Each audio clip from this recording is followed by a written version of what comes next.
านกำลังรับฟังสถานีวิทยุกระจายเสียงแห่งประเทศไทยจังหวัดลำพูน FM 95 เมกะเฮิรตซ์ขอนำทุกท่านเข้าสู่รายการคุยเฟื่องเรื่องเกษตรลำพูนสวัสดีครับขอต้อนรับทุกท่านเข้าสู่รายการคุยเฟื่องเรื่องเกษตรจังหวัดลำพูนออกอากาศทางสถานีวิทยุกระจายเสียงแห่งประเทศไทยจังหวัดลำพูน FM 95 เมกะเฮิรตซ์ทุกวันเสาร์เวลา 5 โมงถึง 6 โมงแลงซึ่งในสัปดาห์นี้ดำเนินรายการโดยกระผมเกษตรบินพิทักษ์ทีคาวงศ์นักวิชาการส่งเสริมการเกษตรชำนาญการสำนักงานเกษตรอำเภอป่าซางก่อนที่จะได้อู้ได้จ๋ากับเกษตรกรตำบลบ้านเรือนอำเภอป่าซางจังหวัดลำพูนวันนี้เฮาก็จะมาอู้ถึงบริบทของตำบลบ้านเรือนกันก่อนต่อมาก็จะเป็นข้อมูลด้านการเกษตรการประกอบอาชีพเกษตรของเกษตรกรตลอดจนงานด้านส่งเสริมการเกษตรในตำบลบ้านเรือนก่อนอื่นจะขออื้อถึงบริบททั่วไปของตำบลบ้านเรือนตำบลบ้านเรือนตั้งอยู่ทางตะวันตกเฉียงใต้ของอำเภอป่าซางระยะทางจากตัวอำเภอประมาณ 7.5 กิโลเมตรพื้นที่ตำบลบ้านเรือนมีพื้นที่ทั้งหมด 8.11 ตารางกิโลเมตรหรือประมาณ 4,205 ไร่ปัจจุบันตำบลบ้านเรือนมีการแบ่งขอบเขตการปกครองออกเป็น 8 หมู่บ้านได้แก่ หมู่ 1 บ้านหนองดู หมู่ 2 บ้านเหล่า หมู่ 3 บ้านเรือน หมู่ 4 บ้านสีชุม หมู่ 5 บ้านเหล่าสันปิง หมู่ 6 บ้านเจดีย์3 ยอด หมู่ 7 บ้านทรายทอง และหมู่ที่ 8 บ้านบ่อขาว สภาพภูมิประเทศของตำบลบ้านเรือนมีสละเป็นที่ราบลุ่มและมีพื้นที่บางส่วนติดแม่น้ำปิงหมู่บ้านมีสภาพที่เป็นพื้นที่ราบได้แก่หมู่ 2 หมู่ 3 หมู่ 5 และหมู่ 8 หมู่บ้านที่มีสภาพเป็นพื้นที่ราบลุ่มและบางส่วนติดลำน้ำปิงได้แก่หมู่ 1 หมู่ 4 หมู่ 6 และหมู่ 7 ลักษณะภูมิอากาศมีลักษณะภูมิอากาศร้อนชื้นอากาศเปลี่ยนแปลงไปตามฤดูกาลมี3ฤดูดังนี้ฤดูร้อนเริ่มตั้งแต่กลางเดือนกุมภาพันธ์ไปจนถึงกลางเดือนพฤษภาคมฤดูฝนเริ่มตั้งแต่กลางเดือนพฤษภาคมฝนตกมากในช่วงเดือนพฤษภาคมจนถึงเดือนตุลาคมฤดูหนาวเริ่มตั้งแต่กลางเดือนตุลาคมจนถึงกลางเดือนกุมภาพันธ์ในช่วงกลางเดือนตุลาคมเนี่ยจะตกนานราว 1-2 สัปดาห์เป็นช่วงเปลี่ยนฤดูจากฤดูฝนเป็นฤดูหนาวอากาศค่อนข้างที่จะแปรปรวนแต่บ่ส่งผลกับสภาพภูมิอากาศโดยรวมสักเท่าใดลักษณะของดินโดยทั่วไปเป็นดินร่วนปนทรายซึ่งเหมาะแก่การเพาะปลูกพืชลักษณะของแหล่งน้ำตำบลบ้านเรือนมีแม่น้ำปิงซึ่งเป็นแหล่งน้ำธรรมชาติที่ไหลผ่านตำบลบ้านเรือนประชาชนได้ใช้สำหรับการอุปโภคบริโภคซึ่งบ่เพียงพอต่อความต้องการและบ่สามารถนำน้ำจากแหล่งน้ำธรรมชาติมาใช้ได้ 100%จึงมีการขุดบ่อน้ำตื้นบ่อน้ำบาดาลมาใช้ในการเกษตรเป็นการทดแทนเพิ่มเติมลักษณะของไม้และป่าไม้ตำบลบ้านเรือนบ่มีป่าไม้แต่มีต้นไม้ที่ชาวบ้านปลูกเป็นลักษณะของไม้ยืนต้นเช่นลำไยมะม่วงต่อไปเฮาจะมาอู้ถึงข้อมูลด้านการเกษตรในพื้นที่ตำบลบ้านเรือนของเฮาตำบลบ้านเรือนมีพื้นที่การเกษตรประมาณ 2,267 ไร่มีเกษตรกรที่ขึ้นทะเบียนกับสำนักงานเกษตรอำเภอป่าซางจำนวน 446 ครัวเรือนส่วนใหญ่พืชที่ปลูกได้แก่ลำไยมีพื้นที่ประมาณ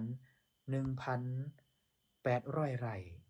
พันธุ์ ที่ปลูกได้แก่พันธุ์อีดอมีการทำลำไยทั้งในฤดูและนอกฤดูสำหรับข้าวมีพื้นที่ปลูกข้าวอยู่ในเขตทั้ง8หมู่บ้านนะครับมีพื้นที่รวมประมาณ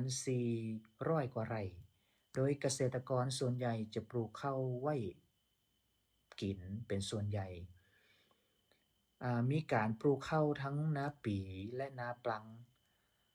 พันธุ์ที่ปลูกก็จะเป็นพันธุ์ข้าวเหนียวสันป่าตอง1และก็กข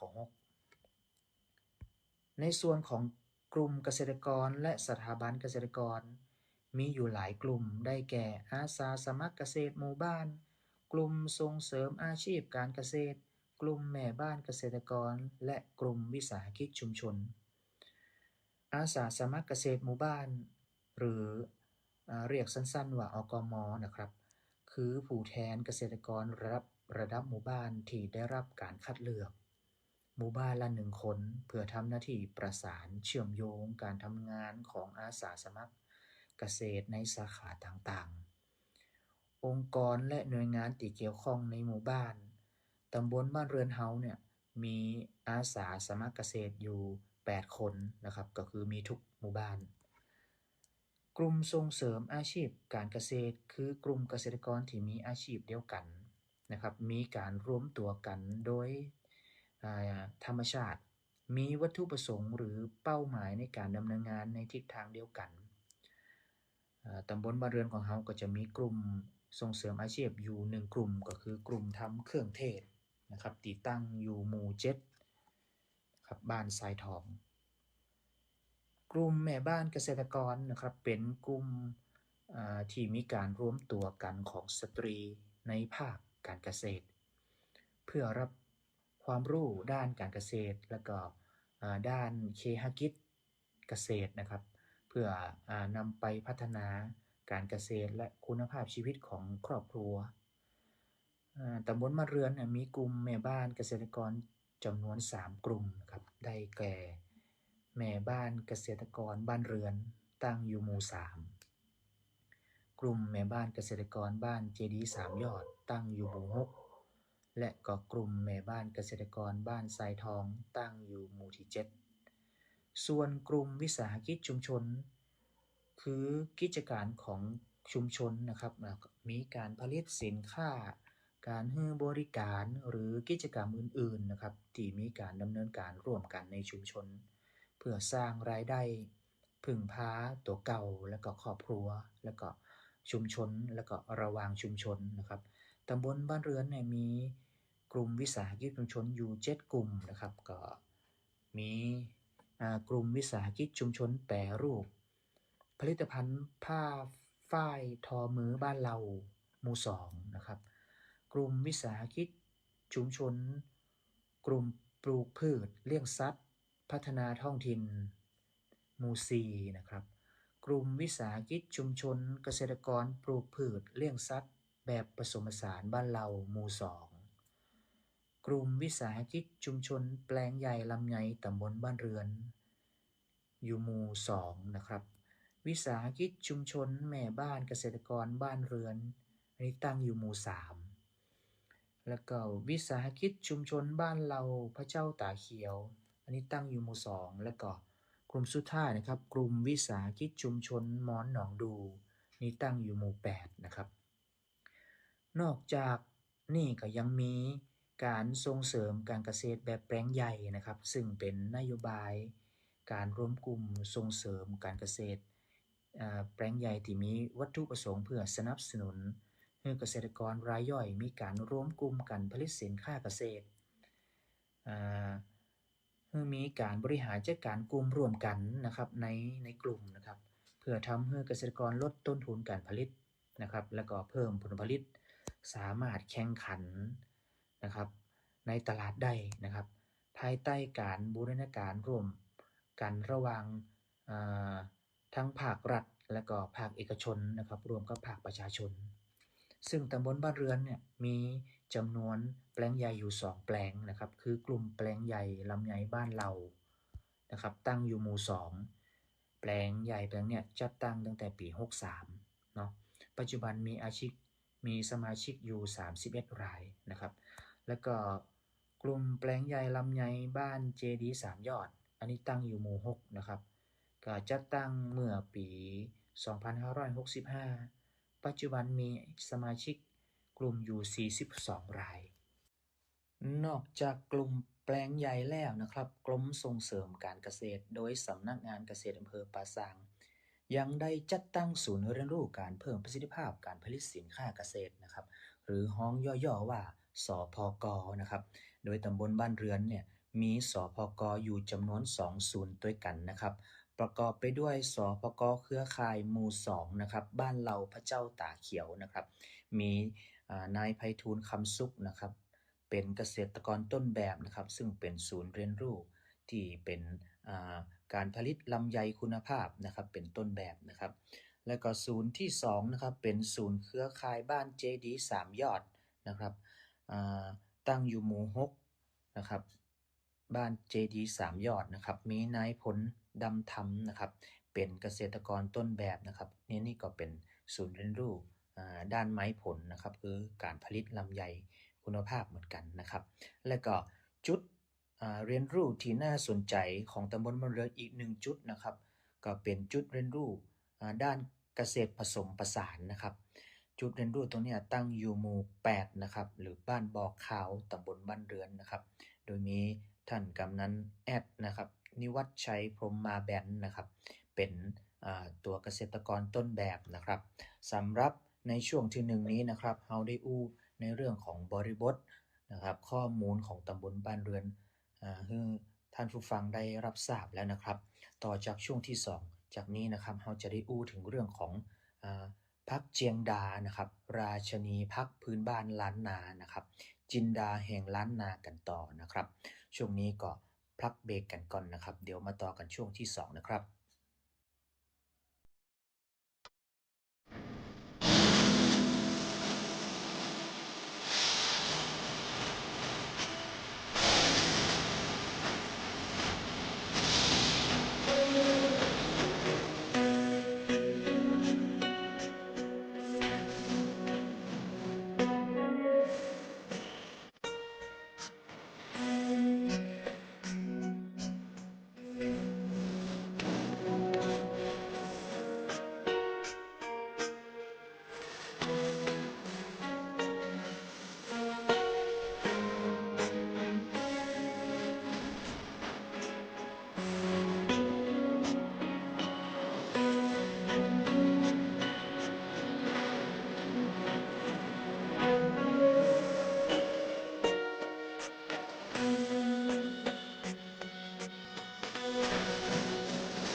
ลับมาต่อกันในช่วงที่2ครับคุณผู้ฟังทราบหรือไม่ครับว่าในภาคเหนือตอนบนของเฮามีผักริมรั้วชนิดหนึ่งที่คนเฒ่าคนแก่เด็ดมาแกงใส่ป่าแห้งกินกันมาหลายชั่วอายุคนและผักชนิดนี้กำลังกลายเป็นที่ต้องการของตลาดโลกในฐานะสมุนไพรล้างน้ำตาลวันนี้เราจะมาคุยกันถึงเรื่องผักเจียงดาหรือคนเหนือเรียกกันว่าผักเชียงดาหรือผักจินดาครับผักเชียงดาเป็นพืชที่มีลักษณะที่เป็นไม้เลื้อยเนื้ออ่อนชอบพาดพันตามรั้วบ้านรสชาติอันเป็นเอกลักษณ์คือความขมอมหวานยิ่งเคี้ยวยิ่งชุ่มคอเป็นเมนูคู่ขันโตกมายาวนานเช่นแกงแคหรือแกงเชียงดาใส่ป่าแห้งและมะเขือส้ม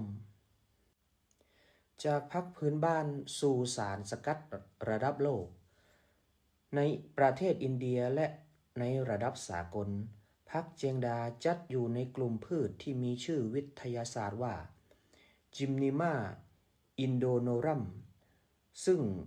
มีรากศัพท์มาจากภาษาสันสกฤตเรียกพืชกลุ่มนี้ว่าคุรุมาแปลตรงตัวว่าผู้ฆ่าน้ำตาลจากงานวิจัยคณะเภสัชศาสตร์มหาวิทยาลัยเจียงใหม่และสถาบันวิจัยชั้นนำระบุว่าในใบเจียงดามีสารสำคัญที่ชื่อว่ากรดจิมเนมิกซึ่งมีโครงสร้างคล้ายโมเลกุลของน้ำตาลจะเข้าไปบล็อกต่อมรับรสหวานที่ลิ้นชั่วคราวทำให้เฮาได้รับรสหวานได้น้อยลงลดความอยากของหวานได้ชะงัดและยังมีงานวิจัยอีกพบว่าสารสกัดเจียงดามีฤทธิ์ช่วยคัดขวางบ่ให้ลำไส้ดูดซึมน้ำตาลเข้าสู่กระแสเลือดเร็วเกินไปและที่สำคัญคือมีส่วนช่วยฟื้นฟูเบต้าเซลล์ในตับอ่อนให้กลับมาผลิตอินซูลินเพื่อควบคุมน้ำตาลในร่างกายได้มีประสิทธิภาพมากขึ้นในใบเจียงดา100 กรัม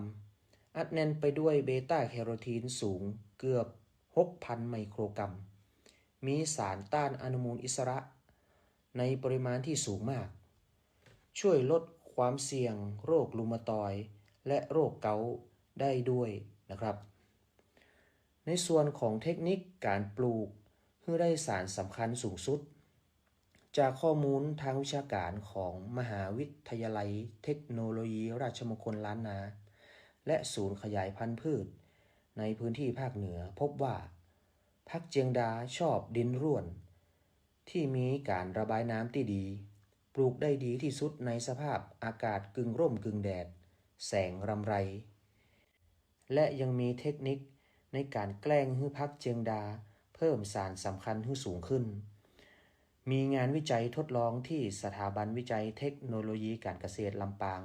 พบข้อมูลที่น่าทึ่งว่าหากให้ผักเจียงดาขาดน้ำเป็นเวลา15 วันก่อนเก็บเกี่ยวจะบ่กระทบต่อผลผลิตรวมแต่กลับกระตุ้นให้ต้นพืชสร้างสารต้านอนุมูลอิสระและสารประกอบฟีนอลิกในใบสูงขึ้นอย่างเห็นได้ชัดในส่วนในเรื่องของการขยายพันธุ์ที่ให้ผลที่ดีที่สุดคือการปักช้ำกิ่งพันธุ์ดีโดยนิยมปลูกระยะระหว่างต้น50 เซนติเมตรและก็ระยะระหว่างแถว70 เซนติเมตรโดยใช้ฟางเข้าหรือแกลบดิบมาคลุมหน้าดินเพื่อรักษาความชื้นและก็ป้องกันวัชพืชนะครับการผลิตแบบเกษตรอินทรีย์เป็นการผลิตแบบบ่ใช้สารเคมีเนาะคุณผู้ฟังได้รับฟังข้อมูลมาถึงตอนนี้แล้วก็พอจะฮู้จักผักเจียงดากันไปพ้องละต่อจากนี้จะพาไปรับฟังข้อมูลผักเจียงดาพาสุกวันนี้ผมก็อยู่กับคุณนิวัฒชัยพรหมมาแบนท่านกำนันแอดเป็นกำนันตำบลบ้านเรือนเป็นเกษตรกรต้นแบบที่ปลูกผักเจียงดาในพื้นที่ตำบลบ้านเรือนผักพื้นบ้านล้านนาที่กลายเป็นพืชเศรษฐกิจสร้างสุขในตอนนี้ สวัสดีครับท่านกำนันแอดครับครับสวัสดีครับท่านเกษตรบินเกษตรตำบลบ้านเรือนครับครับผมก็ขอเริ่มต้นกันที่เรื่องการผลิตเลยนะครับเนาะท่านกำนันแอดเนี่ยปลูกพักเจียงดามานานเท่าใดแล้วครับ ครับก็จริงๆแล้วเนี่ยอาชีพหลักของผมเนาะมันไม่ใช่อาชีพเกษตรที่อาชีพจริงๆเนี่ยผมก็ทำเกี่ยวกับในเรื่องของการทำสแตนเลส ครับ กันเนี่ยเนาะ ครับ แต่เมื่อ 3-4 ปีก่อนประสบกับปัญหาของเรื่องภัยทางโรคโควิด ครับ นะครับเขาทำอย่างกับไม่ได้ก็เลยหันเหมาใช้ชีวิตตามแนวทางเศรษฐกิจพอเพียง คือเอาแนวทางของในหลวงรัชกาลที่ ครับ 9มาใช้กับชีวิตประจำวันก็เลยคิดว่าการที่เขาจะทำอย่างให้มันยั่งยืน ก็เลยคิดมาว่าการทำการเกษตรเนี่ยอย่างน้อยเขาบ่ได้ขายหมดนะคือเขาปลูกกิน ครับ เหลือจากกินแล้วก็นำไปขายฉะนั้นก็เลยคิดว่ามาทำในเรื่องของการเกษตรก็คือเอาผักเชียงดามาปลูก ครับ ถามว่าเพราะอย่างถึงปลูกเชียงดาเขาชอบอันไหนเขาทำอันนั้นเขาอยากจะกินอันไหนเขามักอันไหนเขากินอันนั้นครับ อ๋อครับดีเลยครับแสดงว่าปลูกมา 3-4 ปีแล้วเนาะพัก ครับ เจียงดานี่นะครับเนาะ ครับผม แล้วปลูกบนเนื้อที่เท่าใดครับที่สวนนะครับ เนื้อที่ก็ประมาณ1 งานนะครับ ครับ คือเขาตอนแรกปลูกน้อยๆแต่พอดีว่าเขาปลูกแล้วเขาได้กินแล้วก็เริ่มเก็บขาย ก็เขาขายไปเรื่อยๆก็คือผลตอบรับก็คือ คนในพื้นบ้านเนาะ ครับ คือเป็นหูว่าพักเชียงดาเนี่ยเป็นพักที่มีประโยชน์ต่อสุขภาพ ครับผม เขาก็เริ่มขายมาทีละน้อยๆแล้วก็เลยขยาย อ๋อครับ ขยายไปเรื่อยๆครับ ครับหลายคนบอกว่าปลูกพักเจียงดาเนี่ยปลูกบ่ยากแต่การปลูกพักให้ได้คุณภาพและปริมาณสม่ำเสมอเนี่ยจนเป็นเกษตรกรต้นแบบได้เนี่ยท่านกำนันมีเทคนิคการจัดการแปลงจะได้พ่องครับ หัวใจสำคัญของการปลูกพักเชียงดาคือเกษตรก็คือระบบน้ำเนาะ ครับ การดูแลในเรื่องของน้ำการใส่ใจในเรื่องของเป็นเพราะว่าใส่ปุ๋ยใส่หยังนะครับ ครับ คือส่วนผมเนี่ยผมจะเน้นในเรื่องของปุ๋ยคอก ครับ นะครับผมไม่ใช้ปุ๋ยเคมี ครับ นะครับมันจะเป็นสิ่งที่ปลอดภัยสำหรับตัวเราโดย อ๋อ ใน ครับ การ ผม ทำระบบน้ำเนี่ยคือถามว่า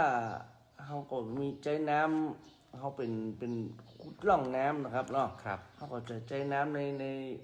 แหล่งน้ำของเรา ครับผม เพราะว่าน้ำในดินมันจะมีทรัพยากรมันคือมันจะเป็นปุ๋ยของมันอยู่ในตัวนะครับ ก็จะทำให้พืชของเราเนี่ยเจริญเติบโตได้ดีใบงามยอดงามนะครับ ครับอ๋อแปลว่านี่เราต้องเอาใจใส่เรื่องความสม่ำเสมอนะครับเนาะแล้วก็เรื่องของโรคและแมลงศัตรูล่ะครับ มีวิธีการจัดการจะได้ครับ ก็คือโรคของโรคและแมลงศัตรูเนี่ยคือถามว่าพักเชียงดาเนี่ยเป็นพักยืนต้น คือบัตรบอกว่าเนี่ยเขาปลูกครั้งเดียว ครับ เขาไม่ได้เหนื่อย ครับ เขาปลูกแล้วเขาสามารถเก็บยอดกินได้ตลอด ครับ ในเรื่องของการดูแลเนี่ยก็คือเขาก็ใส่ใจในเรื่องของทั้งตัวเฮาแล้วก็ทั้งคนกิน คือคนปลูกก็ต้องปลอดภัย คนกินก็ต้องปลอดภัยนะครับเขาก็ใช้น้ำหมักที่เขาทำเองมาจากยาเส้นนะครับ เพราะว่ายาเส้นเนี่ยกลิ่นมันจะเหม็นมันจะคืนนะครับ คือแมลงพวกเนี้ยถ้ามันได้สาบกลิ่นพวกเนี้ยมันก็จะบอกเข้ามาใกล้ ครับ ฉะนั้นการใช้ยาเส้นมักบวกก็เหล้าขาวนะครับ มันจะเป็นน้ำมักอย่างดี ครับ ที่กำจัดในเรื่องของแมลง ครับ แล้วก็เป็นการปลอดภัยสำหรับตัวเฮาโดย แล้วก็ผู้ที่เขาจะเอาไปเพื่อเป็นบริโภคคือลูกค้าเขาที่ซื้อกินพักของเขาไปนะครับ ครับ ก็คือจะเป็นพักที่ปลอดสารพิษนะ ค ค รั รั บบ ผมอ๋อก็ปลูกไว้กินเนาะเหลือก็จำหน่ายนะครับ แล้วก็พักเจียงดาเนี่ยสามารถ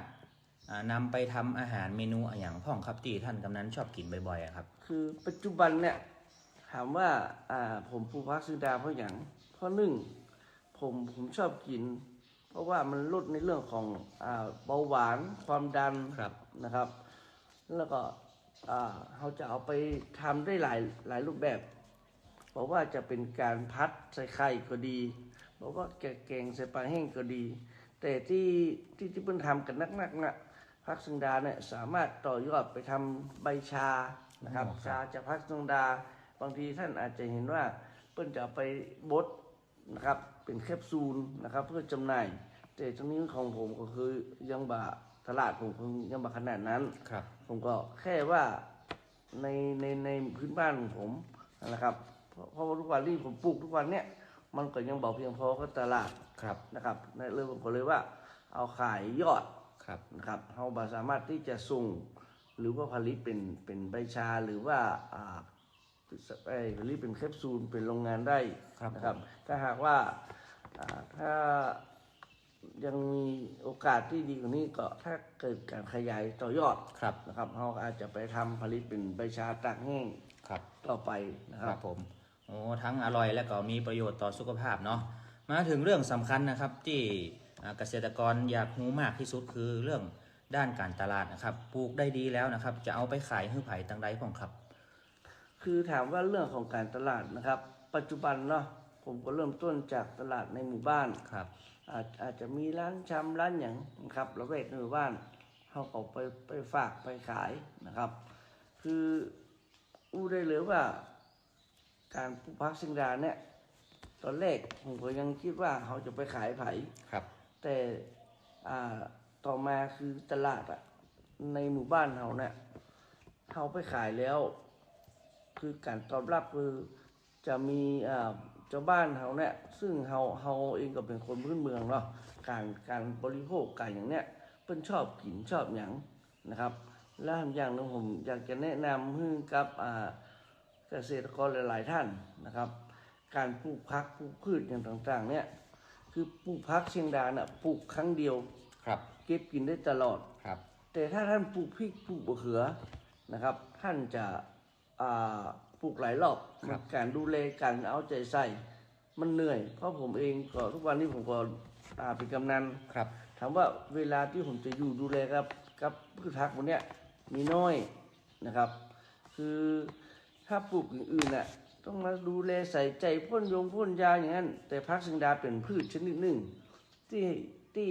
เขาบอกว่าถ้าถึงเวลาตายยอดก็ตายยอด ถ้าเขาบริตัดมันก็เลื้อยไปก็บอกเป็นอย่าง ครับ นะครับสิ่งนี้มันทำมือเราสะดวก ยิ่งตัดยิ่งแตกนะครับเนาะ ครั ผั บ กเชียงดานะค พั รับ กเชียง เนาะ ดาเนี่ยเรายิ่งแตกยอด ครับ เราตัด ครับ ยิ่งตัดก็ยิ่งแตกผลผลิตมันก็จะขึ้นมาเรื่อยๆ ครับ นะ ผมเป็นการบริหารจัดการตลาดที่ทางฮือซุกได้เลยนะครับเนาะเรียกได้ว่าวางแผนแบบครบวงจรนะครับ ทั้งต้นน้ำยันปลายน้ำเลยนะครับ สุดท้ายนี้อยากให้ท่านกำนันฝากข้อคิดสั้นๆ ถึงพี่น้องเกษตรกรที่อยากจะจับพืชตัวนี้เป็นทางเลือกหน่อยนะครับ ก็คือผมเองก็เป็นเกษตรกรที่ว่าก็ต้องบอกว่า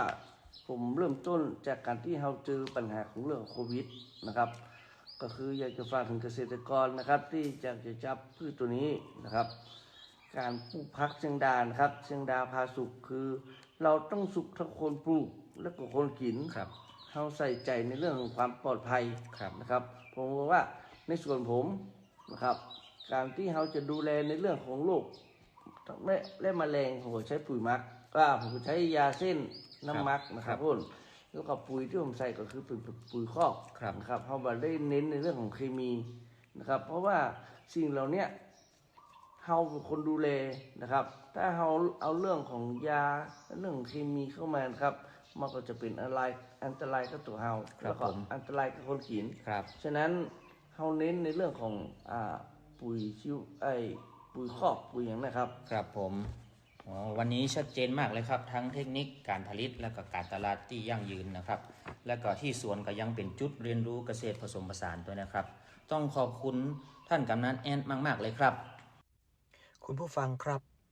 มีคำแนะนำจากหมอพื้นบ้าน กินผักเจียงดาจะได้ฮือปลอดภัย แม้เจียงดาจะมีประโยชน์มาก แต่เนื่องจากมีฤทธิ์ลดน้ำตาลในเลือด ที่แรง ข้อควรระวังคือบ่ควรดื่มชาเชียงดาเข้มข้นตอนท้องว่าง เพราะอาจจะทำให้น้ำตาลในเลือดตกหวบ จนเกิดอาการหน้ามืดใจสั่นวิงเวียนศีรษะได้ และผู้ป่วยเบาหวานที่ทานยาหมออยู่ควรปรึกษาแพทย์ เพื่อปรับปริมาณให้สมดุล ผักเจียงดาในวันนี้บ่ใจแค่ผักริมรั้วต่ออันนะครับ แต่มันคือผลลัพธ์ของภูมิปัญญาไทยที่พิสูจน์ด้วยงานวิจัยระดับสากล และยังเป็นพืชที่ช่วยอุ้มชูเศรษฐกิจของพี่น้องเกษตรกรภาคเหนือเมื่อเย็นนี้ถ้าเดินตลาดลองมองหาผักเจียงดาสักกำมาทำอาหาร หรือหาชาเชียงดาอินทรีย์มาดื่มเพื่อสุขภาพกันนะครับสำหรับในช่วงนี้ก็ขอพักเบรกกันก่อนครับแล้วกลับมาต่อกันในช่วงต่อไปครับ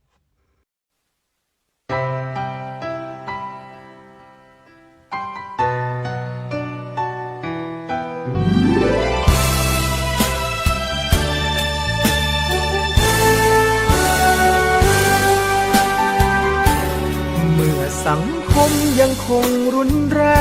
ง ประเทศไทยยังมีเหตุร้าย สวรรค์ไม่นิ่งดูได้เมื่อทุกคนเดือดร้อน สตรีผู้ถูกกระทำและเด็กน้อยในวัยยังละอ่อน ต้องยุติก่อนที่ทุกอย่างจะสาย เมื่อสวรรค์ได้ทรงเจ้าหญิง ผู้มีพระทัยจริงที่จะแก้ไข ทรงทุ่มเทพระวรกายเป็นนักกฎหมายที่ดี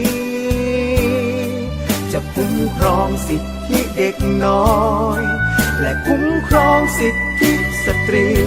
อยากเห็นไทยนี้ ประชามีความร่มเย็น พระเจ้าล้านเธอ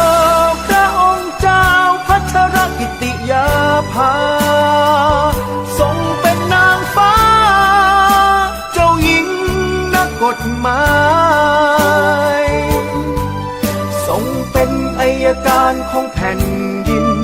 ทรงมีน้ำพระทัยอีกมากมายพระสงฆ์นิกรน้อมกายถวายพระพรด้วยพระปณิธานอันแน่วแน่จะดูแลความเป็นอยู่ ให้ชาวประชาอยู่คู่ความไม่รุนแรง เจ้าหญิงจะสถิตอยู่ในใจ คนไทยทุกคนแห่ง นักกฎหมายจะเปล่งแสงคุ้มครองพ้องไทย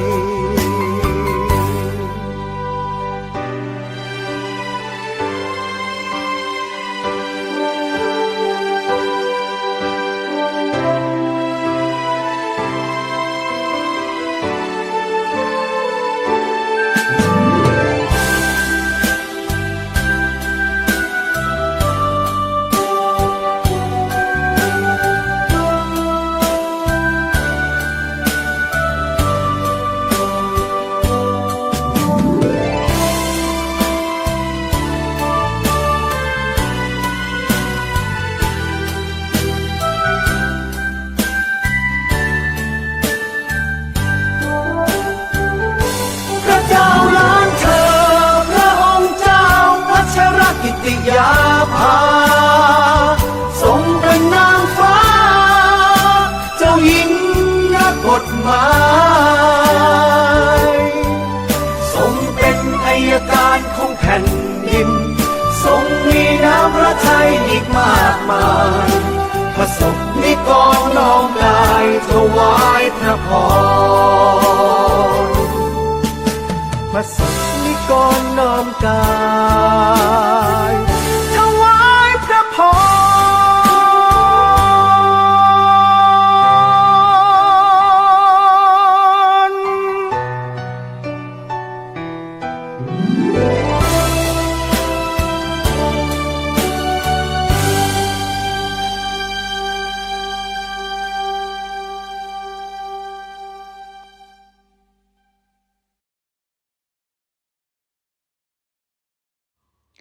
กลับมาต่อกันในช่วงที่3นะครับสำหรับช่วงที่3นี้กระผมก็จะมีเรื่องแจ้งประชาสัมพันธ์นะครับ เกี่ยวกับการแจ้งขึ้นทะเบียนเกษตรกรและปรับปรุงทะเบียนเกษตรกรประจำปี ซึ่งการขึ้นทะเบียนเกษตรกรเนี่ยต้องขึ้นเป็นประจำทุกปี หรือปรับปรุงเป็นประจำทุกปีนะครับเนาะเพื่อเป็นข้อมูลที่เป็นปัจจุบันนะครับ การขึ้นทะเบียนเกษตรกรมีความสำคัญกับด้านการเกษตรของประเทศไทย เช่นนำข้อมูลไปวางแผนการผลิตและก็การตลาดนะครับ และก็ยังเป็นประโยชน์กับพ่อแม่พี่น้องเกษตรกรเฮาตัวเองนะครับ ทั้งยังนำข้อมูลการขึ้นทะเบียนไปเป็นฐานข้อมูลในการดำเนินงานโครงการมาตรการต่างๆจากภาครัฐนะครับ เพื่อช่วยเหลือเกษตรกรตามนโยบายของภาครัฐ การขึ้นทะเบียนเกษตรกรกับกรมส่งเสริมการเกษตรนะครับ โดยมีสำนักงานเกษตรอำเภอแต่ละพื้นที่นะครับ เป็นผู้ดำเนินการในการขึ้นทะเบียนกับพ่อแม่พี่น้องเกษตรกรนะครับ การขึ้นทะเบียนจะไม่ได้ขึ้นเป็นรายนะครับ แต่จะขึ้นเป็นครัวเรือนนะครับ ครัวเรือนทะเบียนเกษตรกรที่ปลูกพืชนะครับไม่ว่าจะเป็นปลูกข้าวนะครับ ปลูกไม้ผลไม้ยืนต้นนะครับ หรือพืชไร่นะครับ พืชพัก และก็สมุนไพรอายุสั้นแมลงเศรษฐกิจ และก็นาเกลือสมุทรนะครับ สามารถขึ้นทะเบียนกับสำนักงานเกษตรอำเภอใกล้บ้านท่านได้นะครับสำหรับการขึ้นทะเบียนและก็สิทธิประโยชน์ของเกษตรกรนะครับ เกษตรกรสามารถขึ้นทะเบียนและปรับปรุงข้อมูลภายใน15 วันหลังจากที่ท่านปลูกพืชไปแล้วนะครับ เพื่อรักษาสิทธิ์และก็รับเงินเยียวยาภัยพิบัติและเข้าร่วมโครงการมาตรการช่วยเหลือจากภาครัฐ ซึ่งเกษตรกรสามารถแจ้งการขึ้นทะเบียนและปรับปรุงทะเบียนเกษตรกรได้หลายช่องทางนะครับ ช่องทางที่1นะครับท่านสามารถแจ้งข้อมูลได้ที่สำนักงานเกษตรอำเภอใกล้บ้านท่านนะครับ โดยใช้แบบคำร้องทบก01นะครับแจ้งต่อเจ้าหน้าที่เกษตรตำบลนะครับ หรือช่องทางที่2นะครับสะดวกขึ้นมาแหมน้อยนะครับท่านสามารถแจ้งผ่านตัวแทนอาสาสมัครเกษตรหมู่บ้านหรืออกม.นะครับหรือผู้ได้รับมอบหมายในหมู่บ้านนะครับที่ได้ประสานงานกับเจ้าหน้าที่เกษตรตำบลของสำนักงานเกษตรอำเภอในพื้นที่เพื่อที่จะได้รวบรวมข้อมูลส่งให้เจ้าหน้าที่เกษตรอำเภอดำเนินการต่อนะครับหรือช่องทางที่เกษตรกรท่านใดสะดวกนะครับสามารถแจ้งผ่านแอปพลิเคชัน Farmbook ผ่านโทรศัพท์มือถือสมาร์ทโฟนนะครับการแจ้งปรับปรุงเนี่ยจะมีข้อจำกัดคือได้เฉพาะรายเดิมแปลงเดิมโดยแจ้งผ่านแอปพลิเคชัน Farmbook ได้ทันทีนะครับส่วนรายใหม่ก็ให้ท่านได้ติดต่อสำนักงานเกษตรอำเภอใกล้บ้านท่านนะครับการขึ้นทะเบียนหรือการปรับปรุงทะเบียนเกษตรกรทำฟรีบ่มีค่าใช้จ่ายหลังจากที่ท่านได้แจ้งข้อมูลการปลูกแล้วนะครับจะมีการตรวจสอบทางสังคมหรือการติดประกาศประชาคมเพื่อรับทราบและรับรองข้อมูลนะครับก็ขอให้ท่านเกษตรกรทุกท่านนะครับไปตรวจสอบความถูกต้องและรับรองข้อมูลการปลูกพืชของท่านตัวเองนะครับซึ่งข้อมูลข่าวสารการขึ้นทะเบียนและการปรับปรุงทะเบียนเกษตรกรเนี่ยท่านสามารถติดตามข้อมูลการประชาสัมพันธ์ได้ที่ชุมชนของท่านผ่านทางกำนันและผู้ใหญ่บ้านต่อไปนะครับและเพื่อเป็นการเตรียมความพร้อมรับสู่ฤดูการผลิตปี 2569-2570 ก็ขอเชิญชวนเกษตรกรที่ได้ปลูกพืชแล้วทุกท่านนะครับได้ขึ้นทะเบียนเกษตรกรเพื่อสิทธิและประโยชน์ของตัวเกษตรกรเองสุดท้ายนี้ก็ขอเน้นย้ำในเรื่องของการจัดการแปลงและรับมือสถานการณ์น้ำขอให้เกษตรกรได้ติดตามสภาวะแล้งและก็ฝนทิ้งช่วงอย่างใกล้ชิดนะครับหรือเรียกว่าปรากฏการณ์เอลนินโญซึ่งมีโอกาสสูงถึง 82% ที่จะเข้าสู่สภาวะเอลนินโญในช่วงเดือนพฤษภาคมถึงเดือนกรกฎาคมปี 2569 ซึ่งคาดการณ์สภาพอากาศในช่วงเดือนพฤษภาคมถึงเดือนสิงหาคมปี 2569 เนี่ยจะมีสภาวะ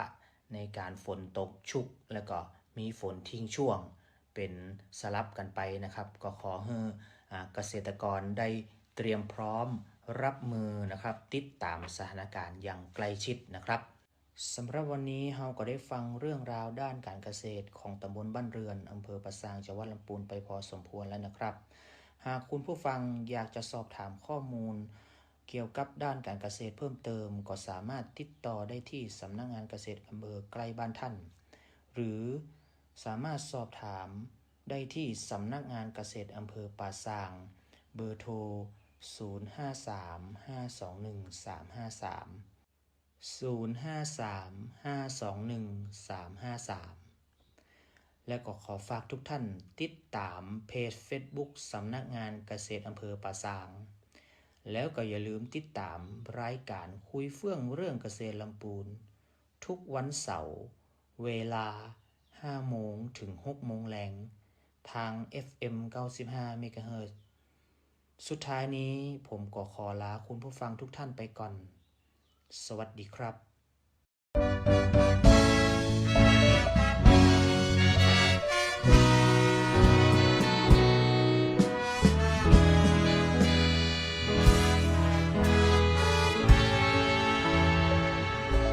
สมเด็จเจ้าฟ้าพัชรกิติยาภา องค์เจ้าฟ้านักพัฒนาสง่าสีทรงตรากตรำนำวิถีฟื้นชีวิตทุกถิ่นที่ทุกเข็นด้วยพ้องไพพระเมตตาเพื่อนพึ่งพาในยามยาก